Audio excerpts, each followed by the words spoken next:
उत्तराखंड हिमस्खलन में शहीद हुए लेफ्टिनेंट कमांडेंट अनंत कुमार के घर पहुंचे सीएम पुष्कर सिंह धामी। बोले स्मृति में शहीद द्वार बनाया जाएगा।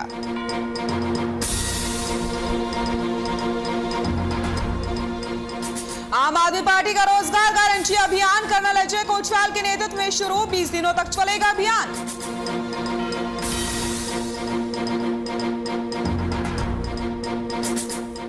लखीमपुर खीरी हिंसा को लेकर कांग्रेस का मौन उपवास कार्यक्रम, प्रियंका गांधी की गिरफ्तारी का विरोध, नेता प्रतिपक्ष प्रीतम सिंह भी मौजूद।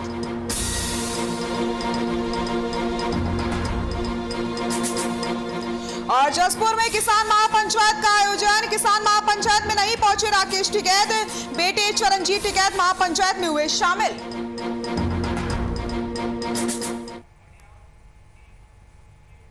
नमस्कार, बुलेटिन में आप सभी का स्वागत है। मैं हूं आपके साथ शशि शुक्ला। रुक करते हैं खबरों का। उत्तराखंड के चमोली में त्रिशूल पीक को फतह करने के दौरान एवलांच की चपेट में आकर देहरादून के लेफ्टिनेंट कमांडेंट अनंत कुकरेती शहीद हो गए, जिसके बाद लेफ्टिनेंट कमांडर अनंत कुकरेती को श्रद्धांजलि दी गई। आज मुख्यमंत्री पुष्कर सिंह धामी ने शहीद के घर पहुंचकर परिवार से मुलाकात करके उन्हें ढांढस बंधाया।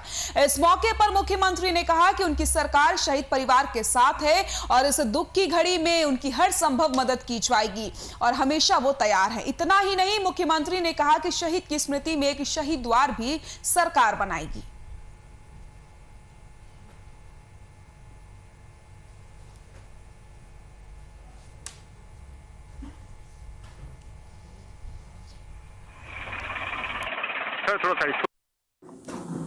देखिए, बड़ा दुखद है और ये घटना हम सब लोगों को हिलाने वाली है और हम पूरे उनके परिजनों के साथ हैं, हमारी सरकार, और हम भगवान से प्रार्थना करते हैं कि उनको अपने श्री चरणों में स्थान दें और परिवार के लोगों को जो एक असीम दुख उनके ऊपर आया है उस दुख को सहन करने की शक्ति प्रदान करे। और सरकार हर तरीके से उनके साथ है और ऐसे जवान, ऐसे शहीद हमारे देश के लिए, समाज के लिए करते हैं, वो सब हमारी स्मृति में रहें और आने वाली पीढ़ियों की स्मृति में हमेशा बने रहें। उत्तराखंड में चुनावी रण में उतर चुकी आम आदमी पार्टी अपने पैरों को मजबूत करने के लिए युवाओं को लुभाने की कोशिश कर रही है। बिजली गारंटी अभियान के बाद अब आम आदमी पार्टी उत्तराखंड की सभी 70 विधानसभाओं में बेरोजगार युवाओं के लिए रोजगार गारंटी अभियान चलाने जा रही है। आपको बताते चलें, आपके मुख्यमंत्री पद के उम्मीदवार कर्नल अजय कोतवाल के नेतृत्व में घर घर रोजगार गारंटी अभियान योजना चलाई जाएगी। वहीं आम आदमी पार्टी के प्रदेश प्रभारी दिनेश मोहनिया ने कहा कि आज से ही आपके 7000 कार्यकर्ताओं ने पूरे प्रदेश में गांव-गांव जाएंगे और युवाओं के रजिस्ट्रेशन करवाएंगे। साथ ही उन्होंने कहा कि पूरे प्रदेश में 20 दिन तक ये अभियान चलाया जाएगा।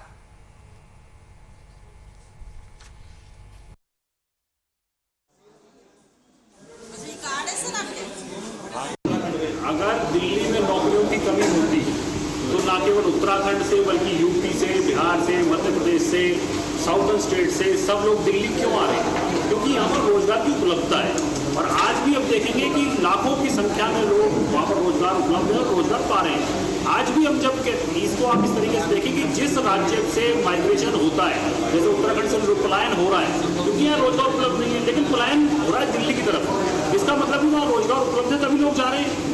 तो दिल्ली की चिंता करने के बजाय उनको उत्तराखंड की चिंता करनी चाहिए। वो उत्तराखंड के मुख्यमंत्री हैं और उनको जवाब देना चाहिए कि पिछले 4.5 साल की सरकार में उन्होंने कितने रोजगार उपलब्ध कराए और यह क्या उनके पास योजना है जिससे वो लोग यहाँ के युवाओं को रोजगार दे सकते हैं। वहीं नैनीताल के मल्लीताल स्थित बड़ा बाजार में आम आदमी पार्टी ने युवक और युवतियों के लिए रोजगार गारंटी कैंप लगाया और उनको रजिस्टर भी किया, जिसमें नगर के सैकड़ों युवक और युवतियों ने अपना पंजीकरण करवाया है।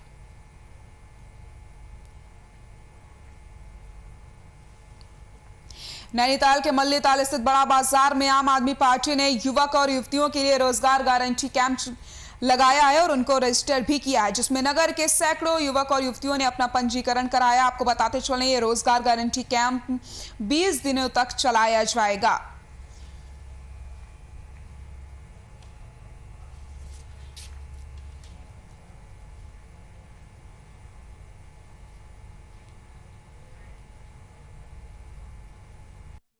को नहीं मिलता है तब तक परिवार के एक बेरोजगार युवक और युवती को रोजगार दिया जाएगा और जब तक रोजगार उस परिवार के व्यक्ति को या उस युवक को व्यक्ति को नहीं मिलता है, तब तक प्रति माह 5,000 रुपये बेरोजगार भत्ते के रूप में आम आदमी पार्टी सरकार उस परिवार को देगी। इसलिए हमारा आप सभी लोगों से निवेदन है कि आप अधिक से अधिक संख्या में हमारे एक बेरोजगार रोजगार गारंटी कैंप में पहुंचकर अपना अपना रजिस्ट्रेशन कराएं और अधिक से अधिक संख्या में। लखीमपुर खीरी मामले में पीड़ितों से मिलने जा रही प्रियंका गांधी की गिरफ्तारी से कांग्रेसियों में आक्रोश है, जिसको लेकर के आज कांग्रेस कार्यालय डोईवाला में जिला अध्यक्ष गौरव चौधरी के नेतृत्व में कार्यकर्ताओं ने मौन उपवास रखा, जिसमें नेता प्रतिपक्ष प्रीतम सिंह भी मौजूद रहे।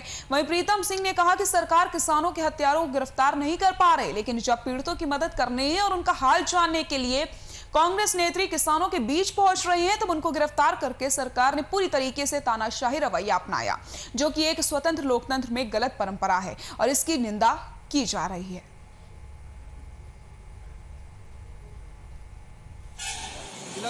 जिस तरह की डिक्टेटरशिप इस उत्तर प्रदेश सरकार और केंद्र सरकार ने चला रखी है, उसके खिलाफ आज कांग्रेस के कार्यकर्ता जो प्रियंका गांधी जी को इन्होंने बिना किसी वजह से गिरफ्तार कर रखा है और जो असली अपराधी हैं जिन्होंने किसानों की हत्या करी है वो बाहर खुलेआम घूम रहे हैं, उसके विरोध में हम लोगों ने मौन उपवास का कार्यक्रम रखा है।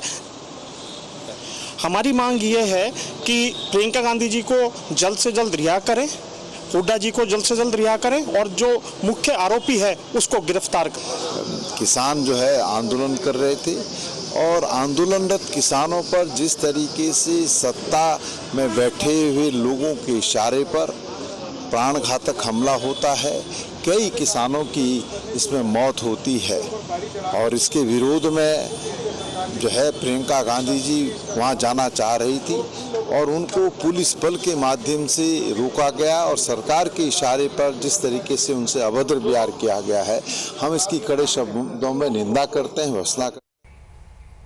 उधम सिंह नगर के जसपुर मंडी परिसर में आज राकेश टिकैत के आह्वान पर किसान महापंचायत का आगाज हुआ, जिसमें जिले भर के किसानों के साथ साथ उत्तर प्रदेश के किसान भी भारी संख्या में पहुंचे। वहीं किसान महापंचायत में किसी कारण से राकेश टिकैत नहीं पहुंच पाए। राकेश टिकैत की जगह उनके बेटे चरणजीत टिकैत किसान महापंचायत में पहुंचे।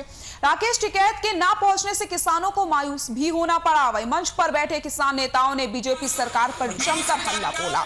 इस दौरान पुलिस प्रशासन भी पूरी तरीके से मुस्तैद नजर आया।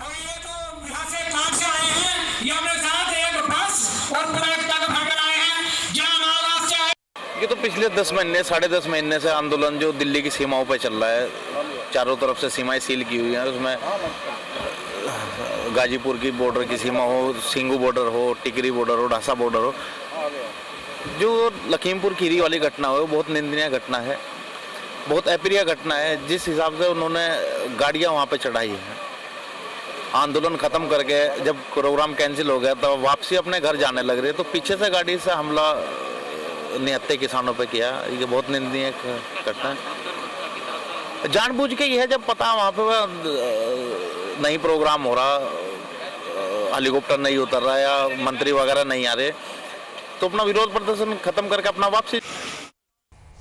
चार धाम दर्शन के लिए ई पास की अनिवार्यता खत्म होने पर बद्रीनाथ धाम में श्रद्धालुओं की संख्या बढ़ गई है। आज सुबह से ही खुशनुमा मौसम के बीच आस्था पथ पर दर्शन की पंक्तियों पर अपनी अपनी बारी के इंतजार में हरिनाम पर जाप करते दिखे हैं तीर्थयात्री। बद्रीनाथ धाम की एक खास तस्वीरें आपको हम दिखा रहे हैं। बद्रीपुरी में अच्छी खासी रौनक देखी जा रही है। सुबह 10 बजे तक लगभग 500 से अधिक श्रद्धालुओं ने कोविड नियमों के तहत भगवान श्री बद्री विशाल के दर्शन किए हैं।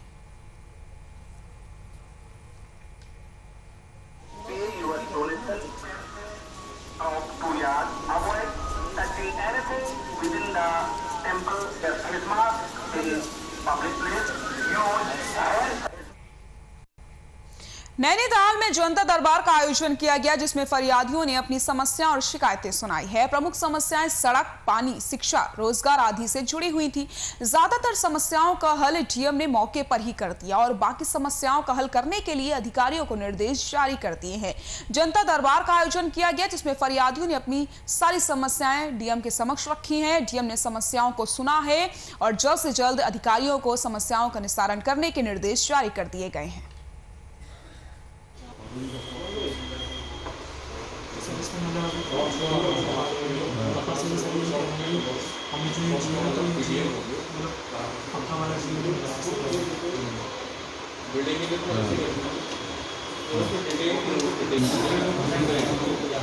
से बढ़िया पड़ेगा, वहाँ से बिजली परियोजना के एमडी के कार्यालय पर देहरादून के महारानी बाग में संयुक्त किसान मोर्चा ने धरना प्रदर्शन किया।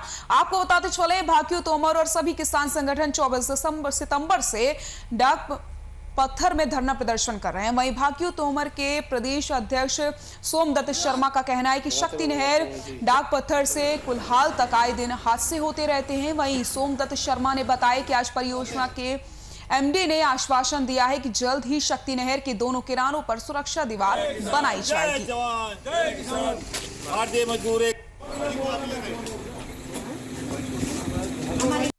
संयुक्त मोर्चा, किसान संयुक्त मोर्चा सभी लोग आए हैं और डाक पत्थर से जो कुल्हान तक शक्ति नहर है उसके संबंध में एमडी साहब से मिले। हमारी मांग थी कि नहर के दोनों किनारों पर तार फेंसिंग या कोई इस तरह के दीवार बनाई जाए जिससे उसमें कोई भी दुर्घटना ना हो। जैसा कि आपने सुना होगा, सबसे पहले हर रोज होता रहता है, वहाँ पे करीब 300 से ज़्यादा लोग उसमें मर चुके हैं। कई लोग गुस्से में आकर, कई नशे में होकर के उसमें गिर जाते हैं, कई लोगों की हत्या करके उसमें डाल दिया जाता है। हरिद्वार जिले में आयोजित 2 दिवसीय world power lifting league classic में किच्चा क्षेत्र के वार्ड नंबर 16 के टीचर्स कॉलोनी के रहने वाले चिराग शर्मा ने गोल्ड मेडल जीता।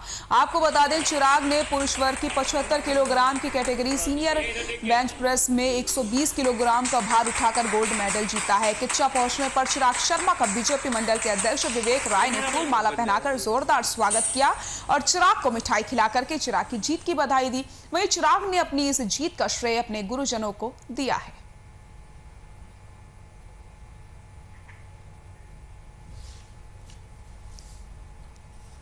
हरिद्वार जिले में आयोजित 2 दिवसीय world power lifting league classic में किच्चा क्षेत्र के वार्ड नंबर 16 के टीचर्स कॉलोनी में रहने वाले चिराग शर्मा ने गोल्ड मेडल जीता है।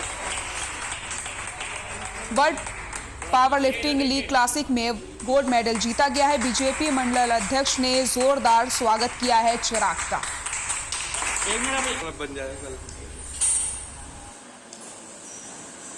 दो दिन की पावर लिफ्टिंग प्रतियोगिता थी, ये देहरादून में आयोजित की गई थी। इसमें मेरे को 75 केजी सीनियर कैटेगरी में बेंच प्रेस 120 केजी वज़न लगाने पर मेरे को गोल्ड मिला है और स्ट्रिक कर्ल में मेरे को गोल्ड दिया गया है। जी, आगे अभी तो ये स्टेट लेवल का मैंने खेला था, अब आगे मेरा जो है, अब मैं नेशनल खेलने चाहता हूँ। उसके बाद नेशनल के बाद फिर मैं आगे अपने देश का नाम रोशन करना चाहता हूँ। किच्चा क्षेत्र का 75 किलोग्राम कैटेगरी में चिराग शर्मा ने इस क्षेत्र का खेल में पावर लिफ्टिंग में नाम रोशन किया है। मैं इनके उज्जवल भविष्य की कामना करता हूं और इनको इसीलिए सम्मानित किया है कि ये आगे चल के इस प्रदेश का नाम और इस देश के लिए ये खेलें। इनके उज्जवल भविष्य की कामना करते हैं, उनको बहुत बहुत बधाई दी और सभी लोगों ने इनको बधाई दी, शुभकामनाएं दी हैं कि आगे चल के इस किच्चा एक छोटे से शहर से उठकर देश तक जाएँ और देश में नाम रोशन। परान कलियर में स्थित विश्व प्रसिद्ध दरगाह साबिर पाक का 753वां उर्स शुरू होने जा रहा है। प्रशासन द्वारा उर्स की तैयारी शुरू कर दी गई है। आपको बता दें कि चांद की पहली तारीख से ही मेहंदी डोरी के साथ उर्स की शुरुआत कर दी जाती है और इस उर्स में देश ही नहीं बल्कि विदेशों से लोग भारी तादाद में पहुंचते हैं। वहीं इस बार परान कलियर के उर्स को बाकायदा शुरू तो करवाया जा रहा है, पर कोविड-19 के नियम का पूरी तरीके से ध्यान रखा जा रहा है और प्रशासन हर तरीके से तैयारियां कर रही है।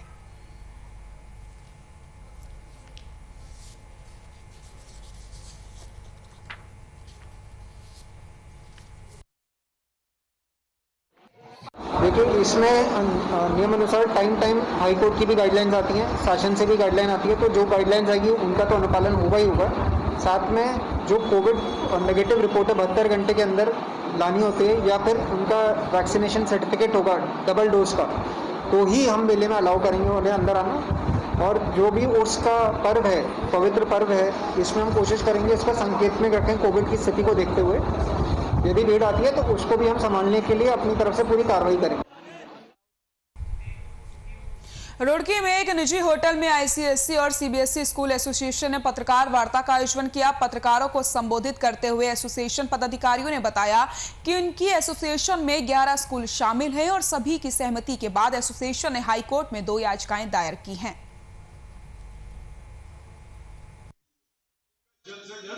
आज मुख्य विषय हमारे ट्रांसपोर्ट का इशू है, जिसमें हमने ट्रांसपोर्ट कमिश्नर से हाई कोर्ट से ऑर्डर कराए हैं और हमारे 11 स्कूलों से किसी प्रकार का कोई शुल्क, ट्रांसपोर्ट शुल्क, पेनल्टी और रोड टैक्स ना लिया जाए। वो आदेश निर्गत हो चुके हैं। ये एसोसिएशन की सफलता है और इसके बारे में हमने पत्रकार वार्ता के द्वारा जनता को भी अवगत कराने की कोशिश कर रहे हैं। देखिए, ये एक हमारी सीबीएसई और आईसीएसई चेयरमैन्स एसोसिएशन है, जिसके जो काफ़ी लंबे समय से चल रही है और इसमें हमारे द्वारा ये पत्रकार वार्ता इसलिए करी गई है। पिछले दिनों हम लोग माननीय न्यायालय गए थे, हाई कोर्ट। हमारे प्रमुखता के तौर पर 2 मुख्य बिंदु रहे हैं।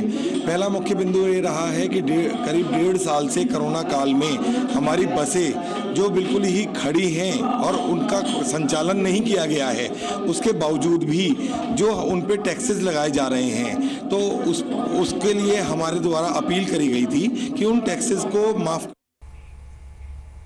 हरिद्वार के गुरुकुल में वाइस मेमोरियल लेक्चर की शुरुआत हो चुकी है, जो कि सिर्फ अभी तक चौधरी चरण सिंह मेरठ विश्वविद्यालय में ही हुआ करता था, लेकिन इंडियन बॉटनिकल सोसाइटी के द्वारा अब हरिद्वार के गुरुकुल कांगड़ी विश्वविद्यालय में इसको मान्यता मिल चुकी है। इस मेमोरियल लेक्चर की स्थापना चौधरी चरण सिंह विश्वविद्यालय मेरठ में प्रोफेसर मूर्ति के शुभ चिंतकों ने शुरू की थी। सन 2004 तक ये लेक्चर सिर्फ मेरठ विश्वविद्यालय में होता था। 2004 के बाद इंडियन बॉटनिकल सोसाइटी ने ये निश्चय किया कि इस लेक्चर को रोलिंग लेक्चर के रूप में विभिन्न विश्वविद्यालयों में कराया जाए। हल्द्वानी में प्रांतीय उद्योग व्यापार मंडल के द्वारा नगर निकाय व्यापार मंडल का आज से 4 दिन पहले चुनाव किया गया था, जिसमें नगर अध्यक्ष, उपाध्यक्ष, संगठन मंत्री और प्रचार मंत्री सहित 7 पदों के लिए मतदान व्यापारियों के द्वारा किया गया था। वहीं चुनाव में घोषित सभी प्रत्याशियों ने हल्द्वानी के मुख्य बाजार में सभी व्यापारियों का आभार व्यक्त करते हुए आशीर्वाद रैली निकाली। आर्थिक राजधानी में व्यापार मंडल का चुनाव हुआ, जिसके अंदर 5 लोग विजय हुए। 5 पदों पे हल्द्वानी का व्यापार मंडल का चुनाव और 5 लोग विजय होने के बाद हल्द्वानी में जन आशीर्वाद निकालते ये लोग, साथ साथ महिलाएं। आप साथ देख सकते हैं किस तरह से महिलाओं में जोश है और पीछे पुरुष बड़ी तादाद में यहाँ पर चल रहे हैं। ये जन आशीर्वाद रैली हल्द्वानी व्यापार मंडल द्वारा चलाई जा रही है। कुछ महिलाओं से बात करेंगे। क्या नाम है आपका? सुमन। किस व्यापार मंडल का चुनाव हुआ, कैसा उत्साह देख रही है? बढ़िया, सही है, ठीक है। किसको चुनाव जिताया आपने? दीपा। पूरा नाम बताइए। दीपा। किस पद से खड़ी हुई थी? ये व्यापार मंडल। व्यापार मंडल में उपाध्यक्ष पद से दीपा जायसवाल विजय हुई, वहीं अध्यक्ष पद पर योगेश शर्मा विजय हुआ। योगेश शर्मा से बात करने की कोशिश करेंगे। मैं अपने कैमरा पर्सन से कहूँगा थोड़ा सा आगे चलेंगे, आगे का दृश्य दिखाएंगे किस तरह से ये रैली हल्द्वानी की सड़कों पर घूम रही है और व्यापार मंडल के जो अध्यक्ष हैं उनसे सीधी बात करने की कोशिश करते हैं। व्यापार मंडल के जो अध्यक्ष हैं योगेश शर्मा, सीधी बात करने की कोशिश करेंगे। योगेश जी, अध्यक्ष साहब का हल्द्वानी के व्यापारियों ने बनाया, किस तरह से देखते हैं? ये व्यापारी, ये हमारा परिवार है। हम इस परिवार का सम्मान करते हैं, व्यापारी हमारा सम्मान करता है। हम एक दूसरे के सूत्रधार हैं। हम मिलजुल के आगे भी ऐसे काम करते रहेंगे। जय हिंद, जय व्यापार, जय उद्योग। भाई साहब, क्या नाम है आपका? किस पद से आप चुनाव लड़े थे, किस पद से विजय हुए? मैं महामंत्री पद का प्रत्याशी रहा, महामंत्री में विजय हुआ और मेरा एक शुरू से उद्देश्य रहा है। 14 साल से मैं व्यापारी के बीच में रहा हूँ और व्यापारी की समस्या का समाधान करता आ रहा हूँ और आगे भी इसकी समस्या का किसी प्रकार की समस्या होगी 24 घंटे रात में व्यापारी के तत्काल उपलब्ध रहूँगा। यही मेरा उद्देश्य है व्यापारियों के लिए। लाल कुआं तराई पूर्व वन प्रभाग में वन प्राणी सुरक्षा सप्ताह दिवस मनाया गया। इस अवसर पर वन विभाग के रेंजर और विभाग के अधिकारी और कर्मचारी भी मौजूद रहे। के अंतर्गत आज वन्य जीव सप्ताह के अंतर्गत आज क्रोकोडाइल और सांप के रेस्क्यू का प्रशिक्षण दिया गया। इस प्रशिक्षण में हमारे WII से आए बायोलॉजिस्ट जो रिसोर्स पर्सन है श्री विवेक रंजन जी के द्वारा एकदम बारीकियां सिखाई गई क्रोकोडाइल रेस्क्यू के बारे में और स्नैक रेस्क्यू के बारे में, जिससे हमारे वनकर्मी हैं उनको बहुत लाभ पहुंचेगा, जिससे हम जो भी रेस्क्यू ऑपरेशन होंगे उनमें उनका क्रियान्वयन भी कर पाएंगे। इसके साथ ही कल डॉली रेंज के द्वारा वन्य जीव सप्ताह कार्यक्रम के अंतर्गत एक रैली का आयोजन किया जा रहा है। पितृ अमावस्या पितृपक्ष या श्राद्ध पक्ष का आखिरी दिन होता है। आज इस अवसर पर हरिद्वार में स्नान और तर्पण का अपना एक अलग महत्व है। सुबह 4 बजे से हरिद्वार के हर की पौड़ी सहित तमाम घाटों पर श्रद्धालुओं की भारी भीड़ देखने को मिली। आज के दिन सभी पितरों का श्राद्ध किया जाता है। से पवित्र स्नान है और आज अमावस है, शुक्ला कृष्णा पक्ष का अमावस है और आज जो नहाते हैं ये बहुत पुण्य का नहाना है। आज अपने पितरों के दान के लिए, पितरों के मुक्ति के लिए दान करते हैं। और ये तो जब ये हरि का द्वार जब यहाँ गंगा आई थी तो इसीलिए आई थी कि यहाँ पितृ लोग जो है पितृ को यहाँ से मुक्ति मिलेगी, तो उन्होंने फिर हरि को बुलाया। हरि से आज के लिए ऐसा है, मैं अभी मतलब जो अभी ये चल रहा है श्राद्ध, तो मैं श्राद्ध में 2 बार पहले भी आ चुका हूँ, 4 दिन यहाँ रह के भी गया हूँ मैं, लेकिन इतना भीड़ भड़का नहीं था और बहुत शांति से नहाए थे। लेकिन आज का जो देख रहे हैं भीड़, इससे लग रहा है कि हिंदू धर्म का जो महत्व है, मतलब देखने को बनता है कि हाँ हिंदू धर्म में इतने महत्व है। पूजा बद्रीनाथ धाम में पितृ अमावस्या के पर्व पर अलकनंदा नदी के मोक्ष स्थल तट पर ब्रह्म कपाल में भारी संख्या में श्रद्धालु पहुंचे। आज दोपहर 1 बजे से तक 400 से अधिक श्रद्धालुओं ने अपने पितरों के नाम का पिंडदान करके तर्पण विधि से पूजन किया।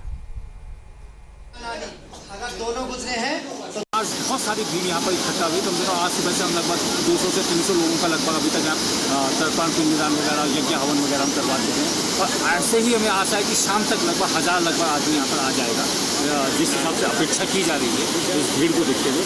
तो लगातार हम कह ही रहे हैं कि आज वैसे भी पितृ अमावस्या का आज आखिरी दिन है, तो उम्मीद की जा रही है कि शाम तक लगभग इतनी ही संख्या में लगभग काफ़ी मात्रा में आएगी।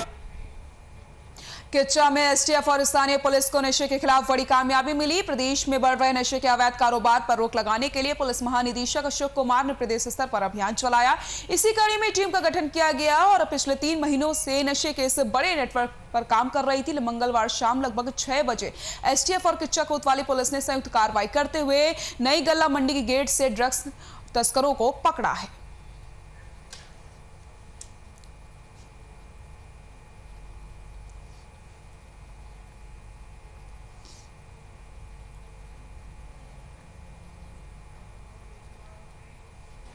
हल्द्वानी के इंदिरा नगर में एक लापता युवती की संदिग्ध परिस्थितियों में हत्या करके जंगल में फेंक दिया गया। मिली जानकारी के अनुसार इंदिरा नगर निवासी युवती पिछले 2-3 दिन से लापता थी, जिसकी सूचना युवती के परिजनों ने थाने में दी थी। वहीं सूचना के आधार पर पुलिस ने युवती की तलाश शुरू कर दी थी।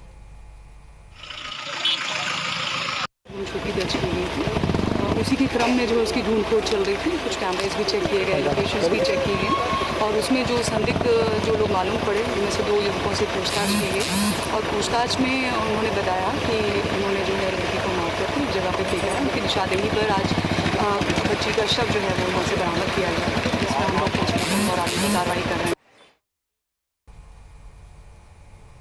बुलेटिन में फिलहाल के लिए इतना ही। नमस्कार।